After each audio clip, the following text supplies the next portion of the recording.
जो लोग वहां से ऐसा कर रहे हैं ना, जो अपने आप को बहुसंख्यक कह रहे हैं, वहां पे याद रखना बहुत जगह ऐसी हैं भारत में जहां पर तुम बहुसंख्यक नहीं हो।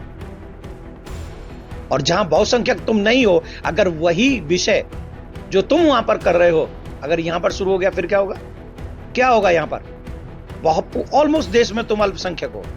ये गलत है, बिल्कुल भी ये सहनशील नहीं है, ये सहन करने योग्य नहीं है। और हम सब सनातनियों से भी कहेंगे, ये सोची समझी रणनीति है। और इस रणनीति में हम सबको एक साथ एक स्वर में खड़े होकर इसका विरोध करना चाहिए। बहन बेटी, माँ बहन बेटी कोई भी हो, हिंदू कहीं भी हो, सब हिंदू एक हो जाओ और इनको इन्हीं की भाषा में जवाब दो। अभी मैं कुछ मुस्लिम भाइयों को भी सुन रहा था, उन मुस्लिम भाइयों के ऊपर भी उन लोगों ने उनकी जमीन को भी वक्फ कर दिया, उनकी, मुसलमानों की भी। और एक बात बताइए, हरियाणा में गुरुद्वारे, सिखों की जमीन को वक्फ किया गया है। केरल में क्रिश्चियनों की जमीन को वक्फ किया गया है। और हम भारत हिंदुओं की तो, चाहे वो काशी ले लीजिए, चाहे वो मथुरा ले लीजिए, चाहे और कितनी जगह ले लीजिए, उन्होंने छोड़ा किसी को नहीं है वक्फ ने। न हिंदू को छोड़ा, ना मुस्लिम को छोड़ा, ना सिख को छोड़ा, ना क्रिश्चियन को छोड़ा, किसी को नहीं छोड़ा, मुस्लिम को नहीं छोड़ा। तो ऐसे वक्त की हमारे को कोई आवश्यकता नहीं है। इस वक्त को बस बंद करो, इसे बैग में भेजो और इसे पाकिस्तान भेज दो। इसका सही जगह पाकिस्तान ही है, हिंदुस्तान में इसकी कोई जगह नहीं है। हम लोगों को 25 साल हो गए, 25 साल वही सेम कंडीशन है, वही घटना है, वही लोग हैं और वही तीन काम है। घर को लूटना, घरों में और दुकानों में आग लगाना और बहन बेटियों की इज्जत को लूटना। ये तीन काम 47 में, यही तीन काम 76 में, 78 में, यही तीन काम 90 में और यही तीन काम 2025 में अब हो रहे हैं। और हम हिंदू इसे शिक्षा नहीं ले रहे हैं। ये हम लोगों के लिए दुर्भाग्य की बात है। हम हाथ जोड़ के सुप्रीम कोर्ट से निवेदन करते हैं, ये बड़े बड़े वकील वहां पर आके आपके सामने दलील रखेंगे, लेकिन 100 करोड़ सनातनी और बहुत सारे भारतीयों का एक ही दर्द है, बहुत सहेलियां अब न सहेंगे। ये भारत के नागरिक अपना हक लेके रहेंगे। आप ये समझिए कि हम लोग 47 में पाकिस्तान से भागे हैं और फिर 90 में हम लोग कश्मीर से भागे और अब हमें बंगाल से भी भागना पड़ रहा है।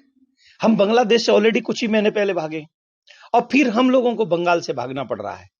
हमें इस बात का अफसोस है कि हम जब भागते हैं और हमें जब दुख होता है तो कोई भी एजेंसी हमारे बारे में सोचती नहीं।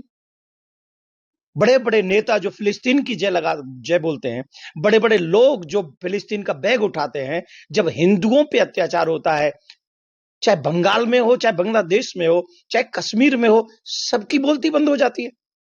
क्या हो गया है?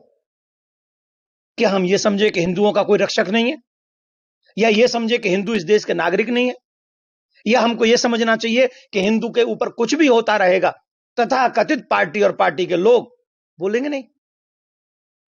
इस देश का प्रधानमंत्री बनने का सपना सब देखते हैं, पर 100 करोड़ लोगों के दर्द को समझने की जिम्मेदारी किसी की नहीं है। क्यों नहीं ममता बनर्जी को इस्तीफा दे देना चाहिए? वो भी तो हिंदू है और हिंदू होकर चीफ मिनिस्टर होकर उसी के प्रदेश में वहां पर इतना बड़ा अत्याचार हिंदुओं पर हुआ। और एक बात और, दलित बच्चों की, दलित लोगों की हत्या हुई है वहां पर। और इस प्रदेश में, उत्तर प्रदेश में, मध्य प्रदेश में, बिहार में दलितों की बात करने वाले लोग एक बोल नहीं रहे। मेरे सनातनी दलित भाई, उनकी हत्या वहां पर हो गई। कहां चला गया अब दलित प्रेम? अरे हम सनातनियों को बांटने में लगे रहोगे क्या? हमको ऊंचा नीचा छोटा बड़ा कर करके हम लोगों को बांट दिया और वहां पर जब हमारे साथ अत्याचार हो रहा है, हमारे दलित भाई बहनों के साथ, हमारे सनातनियों के साथ, हम वहां से भी भागने के लिए मजबूर है। नहीं, जो लोग वहां से ऐसा कर रहे हैं ना, जो अपने आप को बहुसंख्यक कह रहे हैं, वहां पे याद रखना बहुत जगह ऐसी हैं भारत में जहां पर तुम बहुसंख्यक नहीं हो। और जहां बहुसंख्यक तुम नहीं हो, अगर वही विषय जो तुम वहां पर कर रहे हो अगर यहां पर शुरू हो गया, फिर क्या होगा? क्या होगा? यहां पर बहुत ऑलमोस्ट देश में तुम अल्पसंख्यक हो। ये गलत है, बिल्कुल भी ये सहनशील नहीं है, ये सहन करने योग्य नहीं है। और हम सब सनातनियों से भी कहेंगे, ये सोची समझी रणनीति है। और इस रणनीति में हम सबको एक साथ एक स्वर में खड़े होकर इसका विरोध करना चाहिए। बहन बेटी, माँ बहन बेटी कोई भी हो, हिंदू कहीं भी हो, सब हिंदू एक हो जाओ और इनको इन्हीं की भाषा में जवाब दो। महाराज जी, वर्ग कहते हैं कि विश्व हिंदू परिषद और बजरंग दल आतंकी संगठन है। देखिए, जो अभी बंगाल में हो रहा है वो कौन सा संगठन है? वो कौन सा संगठन है? जिस लोकसभा, राज्यसभा और राष्ट्रपति से ऊपर कोई है इस देश में? राष्ट्रपति से ज्यादा पावर किसी की है? आई थिंक किसी की भी नहीं है। और राष्ट्रपति का सिग्नेचर हो चुका है, सिग्नेचर हो चुका है उस वक्फ बोर्ड के उस पारित बिल पे। तो आप, अगर आपको प्रॉब्लम है तो सरकार के विरुद्ध नारा लगाइए, आपको प्रॉब्लम है तो अपने सांसद के विरोध, आपको प्रॉब्लम है तो अपने मुख्यमंत्री के विरोध में आप नारे लगाइए। अरे हम तो कह रहे हैं सरकार के विरोध में लगाइए ना जम के, राष्ट्रपति के भी विषय में हम लगा नहीं सकते, पर आप चुन चुन के हिंदुओं को मार रहे हैं।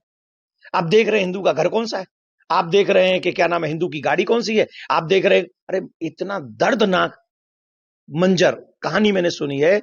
एक माँ ने तो अपने बेटी को बचाने के लिए कह दिया उस बंगाल में कि तुम चाहो तो मेरा रेप कर लो लेकिन मेरी बेटी को कुछ मत कहना। इससे बुरा दृश्य क्या भारतवासियों को और देखना बाकी रह गया है? क्या हम लोगों को और देखना चाहिए? कोई भी हो, सभी एजेंसियों को इस समय बहुसंख्यक हिंदुओं को बचाने की आवश्यकता है। अदरवाइज आज बंगाल से भाग रहे हैं और कल दिल्ली से भी भागेंगे, और दिल्ली में भी चुन चुन के हिंदुओं की मृत्यु हो रही है, मारे जा रहे हैं। ये हमसे छुपा हुआ नहीं। महाराज जी, वक्फ को लेकर आपकी क्या राय है? वक्फ को लेकर काहे को होना चाहिए?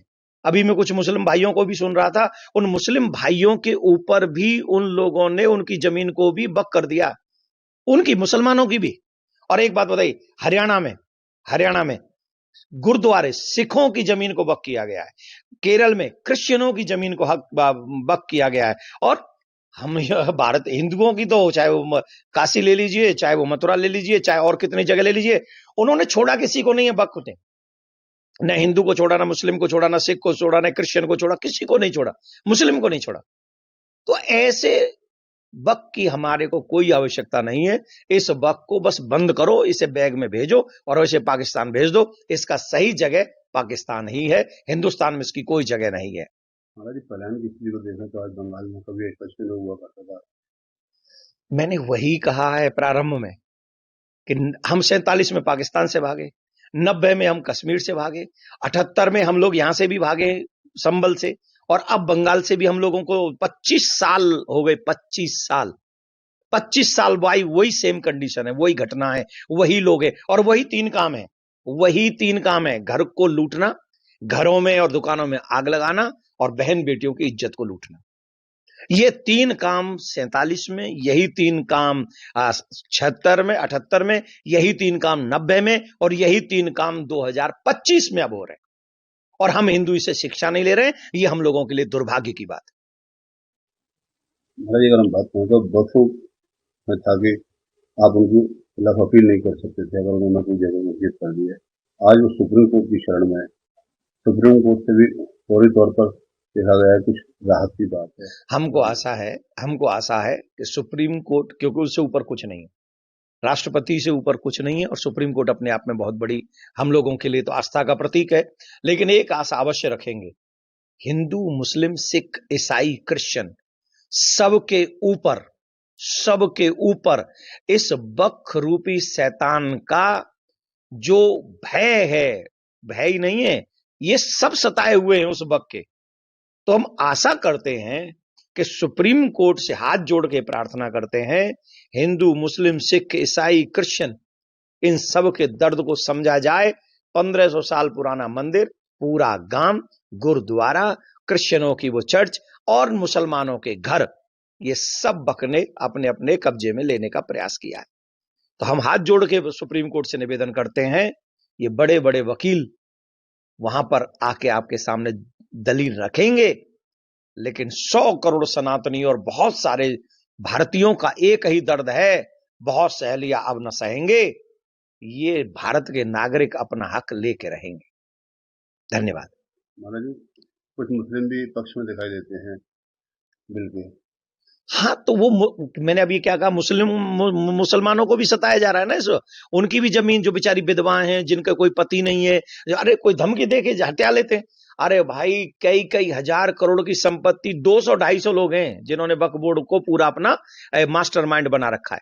वो ही 200, 250, 300 लोग हैं जो इसको चलाते, बाकी के इतने, अगर इतना ही है तो कौन सी मस्जिद बना दिया, कौन सा मेडिकल कॉलेज बनाया है?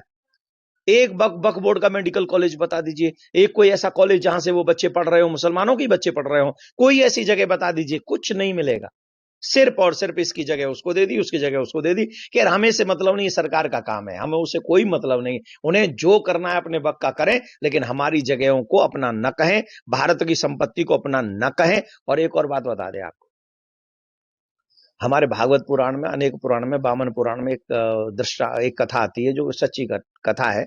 और वो कथा ये है कि राजा बलि ने जब स्वर्ग तक अपना शासन कर लिया था, तब वामन भगवान पधारे, और वामन भगवान को राजा बलि ने 3 पग भूमि दान में दी। और 3 पग भूमि जब वामन भगवान को दी, तो 2 ही पग में उन्होंने सारा ब्रह्मांड नाप लिया। तो जब युग पहले, द्वापर युग से भी पहले, त्रेता युग में भी, जब भगवान ने, वामन भगवान को ये सारी जमीन मिल गई, दान में मिल गई, तो अब वक्फ किसने कर दी? अब वक्फ करने वाले कौन है? वामन भगवान ने किसके नाम रजिस्ट्री करी, हमको बता दें। जिनके नाम भगवान वामन ने रजिस्ट्री करी हो, वो आगे उस जमीन को वक्फ करें। अदरवाइज पूरे भारत की जो जगह है वो राम की है, कृष्ण की है, वामन भगवान की। धन्यवाद।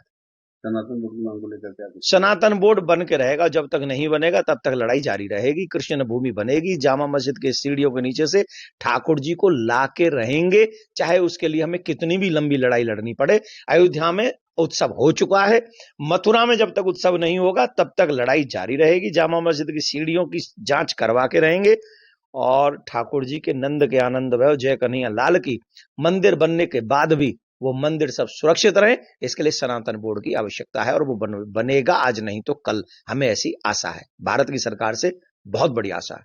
महाराज जी, आप हिंदू की बात कर रहे हैं, हिंदू की बात कर रहे हैं, लेकिन महाराष्ट्र में देखा जा रहा है कि ठाकरे परिवार जो है वो कह रहा है कि हिंदू जो है राष्ट्रभाषा नहीं है, हिंदी से काम नहीं चलेगा। अब देखो, वो पर्सनल व्यक्ति हैं, उनकी अपनी पर्सनल सोच है, आपकी भी सोच अलग हो सकती है, मेरी सोच अलग हो सकती है। ये राष्ट्र हिंदू राष्ट्र है, और इस राष्ट्र में अगर सबसे प्यारी भाषा है तो वो है हिंदी। और हिंदी एक ऐसी भाषा है जो सबके लिए मातृभाषा हम जिसको कहते हैं। अरे चाइना को अपनी चीनी भाषा पे गर्व है, तो हम लोगों को हिंदी पे गर्व क्यों नहीं होना चाहिए? और अगर ऐसा करेंगे तो हम बहुत डिवाइड कर देंगे, और प्लीज ऐसा ना करें। आपको राजनीति करनी है, अन्य चीजों पे राजनीति करिए, पर देश, भाषा, धर्म, इन 3-4 चीजों को छोड़ के, इनको बचाते हुए, इनकी रक्षा करते हुए आप राजनीति करेंगे तो आप इस देश की राजनीति में टिके रहेंगे, ऐसा हमारा विश्वास है।